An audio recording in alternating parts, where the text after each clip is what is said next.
मैं सिर्फ एक छोटा सा कैपुचिन बंदर था जो अमेज़न के ऊंचे पेड़ों के बीच झूल रहा था। जब मेरी पहली मुलाकात लूमा से हुई, सबसे छोटी, सबसे चमकीली हमिंगबर्ड जिसे मैंने कभी देखा था।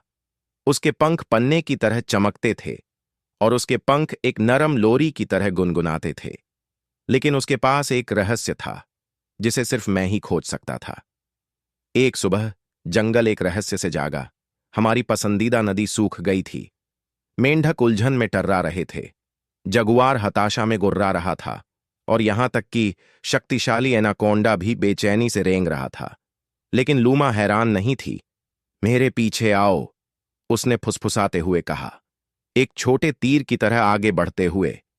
मैं उसके पीछे उलझी हुई लताओं, चमकते मशरूमों और नींद में डूबे हुए आलसियों के पीछे चला गया, जब तक कि हम एक छिपे हुए झरने तक नहीं पहुंच गए। और वहां गिरते पानी के पीछे एक गुफा के अंदर समस्या थी, एक विशाल चट्टान जो भूमिगत धारा को रोक रही थी। हमें इसे हटाना होगा, लूमा ने चहकते हुए कहा। लेकिन कैसे? मैं छोटा था और वह और भी छोटी थी। फिर मेरे मन में एक विचार आया। मैंने अपने जंगल के दोस्तों को बुलाया, टपीर, तोते, यहां तक कि चींटियों को भी। हमने धक्का दिया, खींचा और चोंच मारी, जब तक कि क्रैक, चट्टान खिसक गई और ताजा पानी आगे की ओर बह गया, नाचते हुए वापस नदी में चला गया।